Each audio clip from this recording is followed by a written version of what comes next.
Kalau perasan bahagian butang baju kurta ni dia macam ni tau. Tapi kalau baju Melayu, dia sampai macam penuh ke atas. Sebenarnya gini, dia kalau kurta tu dia macam ni. Dia overlap. Macam mana cara jahit dia je?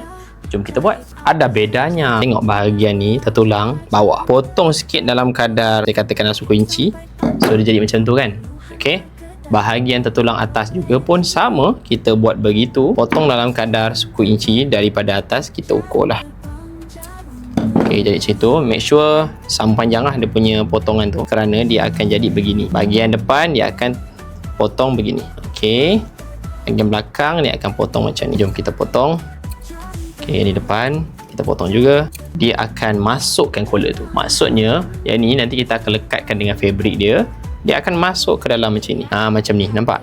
Tada! Dia masuk dalam ni. Lepas tu, bahagian yang berlawanan, dia akan masukkan macam ni. Nampak? Orang panggil collar ni adalah collar Mandarin ataupun collar cakap musang. Anda nak belajar ke sampai habis? Tekan butang follow sekejap dan save video ni. Nampak teknik ni? Kiri iron, kanan kayu. Saya akan alihkan iron, saya akan pindahkan kayu. Kayu ni fungsi untuk menyerapkan haba. Siapa dekat sini baru tahu? Cuba komen, baru tahu. Jarak basi satu suku di sini, bawah setengah inci. Di antara dia setengah dan setengah. Yang ini 2 inci. So, kita dah siap. Kita akan guna sabun. Gesekkan sabun dekat tepi pengeras. Lipatkan kain dekat atas pengeras.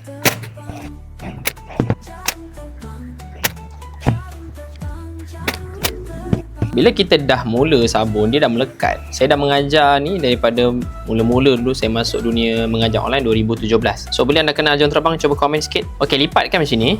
Okey, kemudian anda potong. Kenapa kena potong? Lipat tu apa? Lipat tu dia masuk dengan mengam dekat pengeras tu kan. Bila saya lipat tadi, jadi macam itu kan. Kemudian apa yang perlu anda buat adalah anda akan potong pada bahagian ni. Ni cara shortcut. Anda belajar dengan jam terbang, kita ajar cara shortcut. Okey, nampak? Kita potong kat sini. Okey. Kemudian apa yang perlu anda buat adalah potong flat pula. Bila dah potong flat, kita follow potongan yang pertama secara menyerong tadi tu. Kita follow kat sini. Okey, bila kita dah follow, nampak dia boleh dilipat. Shortcut yang saya nak ajar pada anda adalah sabun pada bahagian tengah yang kita potong tadi tu. Okey, nampak? Dia dah terkelepit. And then iron sikit supaya dia stay kedudukan dia. Lepas tu tutup semula. Dah iron dan kita dah siap.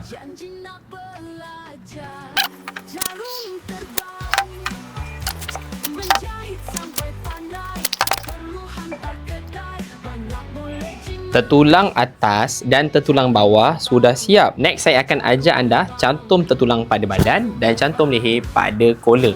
Seperti gambar ataupun video yang tengah play ni, ini adalah hasil yang dah siap. Dah stop lah anda beli baju raya lagi, sedangkan kita boleh jahit sendiri dan jana pendapatan hari-hari. Boleh follow ataupun komen apa-apa soalan dan cadangan saya nak baca.